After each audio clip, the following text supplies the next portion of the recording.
on for demo today. We have this really cool 1958 Olympic white Fender Jazzmaster.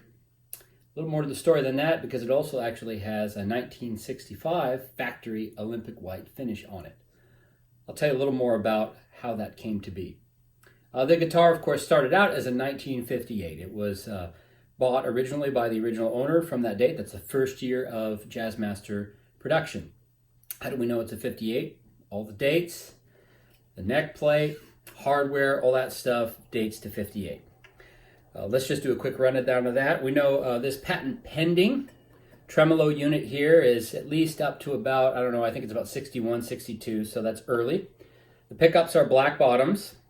Pots are 68. Single line Clouson tuners. And the neck plate, of course, the date is appropriate to the era, although the neck plates aren't.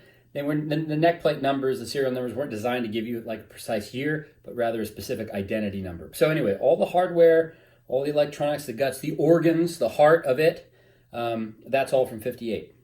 So what's later? Well, sometime probably around 1964, this was sent back to the Fender factory to get a new factory finish. This was a service that they provided. Sometimes a guitar would get worn, and the owner would want the guitar's finish to be kind of updated and brought back up to snuff. Sometimes they wanted to change the color. That's probably likely in this case. They wanted to have a custom color. And so what would often happen is they would ship the guitars back to the factory. And there's a couple different ways they do this. One is just to refinish like the body or the body and the neck of the guitar. So you'll have the original body, original neck, and they just strip it out and refinish it. Other times I've seen where these factory new finishes, what they basically do is they take the neck of the old guitar, the pick guard, electronics and all that, and they just put a new body on it that has the custom color. For example, a few years ago, there was a 1954 Stratocaster that had a mid-60s Lake Placid blue body, and it was clearly a factory new finish, a factory order that was sent back. In this case, what happened is when they sent the 58 back, the Fender factory simply gave it a new body and neck. So the neck stamp is actually, I think, from January of 1965, and you can see the photo of the neck stamp in the listing. And that's why I think it was 64 when it was sent back. And then 65, early 65 would have been the year that would have been when the stamp came on. Now, why do I think it was 64? Well, the other thing on this is you can see it's got a spaghetti logo. At this point, they had really moved probably to the transition logo. But my guess is that because this was an order for a new factory finish, they went ahead and used an old spaghetti logo, which they would have still had around.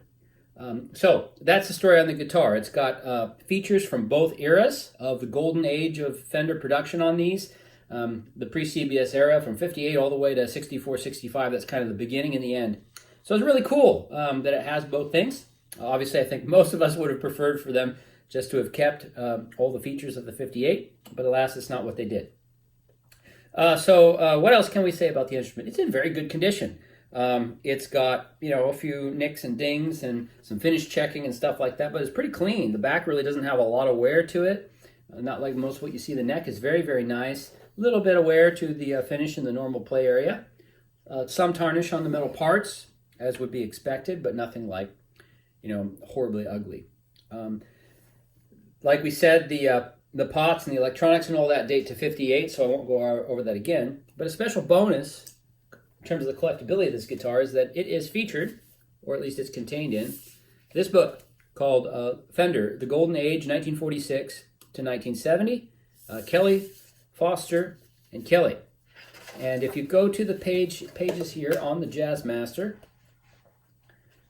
let's see, that's the Stratocaster, so there it is. If you come to the pages on the Jazzmaster, which is like in the 120s and 130s, and should have this all set up for you. You get to watch me flip through the pages. Here we go to page 137. We look right here at this one. That one right there, that's this guitar. So it's kind of cool that it shows up in that book. And it's listed here as an Olympic white from 1965, because that's the neck date, of course. But if you look in the back at the index of all the guitars, this is back on page 284, it says Jazzmaster Olympic White, and it has this one listed with the 1958 serial number. So this book isn't included in the sale, but it's readily available. It's a great book to have, and it's kind of cool to be able to get your hands on original pre-CABS Jazzmaster that's featured in a book like that. Comes with the original Knuckle Buster case. It's a brown case, but it has the earlier lining, and it's Knuckle Buster, so that means it's at least 59. Now, I know it's a 58 in terms of all the electronics and pots and everything on here, so probably would have had a tweed normally from the factory. I don't know when the brown cases started to be used. It was sometime in 1959. Certainly conceivable and likely that it left a dealer in a brown Knuckle Buster case. So anyway, it's era correct. I also including an era correct late 50s Fender Jazzmaster manual and a late 50s Fender polish cloth to kind of complete the package. A couple other details on this. All this is original except this pickup here, I think it's the bridge pickup, had to be rewound. It just had an open coil, so it sounded thin and dead. Could have left it, whoever did it could have left it, and then you got a guitar with a thin and dead pickup. Who wants that? So the pickup was rewound and put back in there, but that's what it is. It's a 1958 65 Fender Jazzmaster in very rare Olympic, not very rare, in custom color Olympic white finish.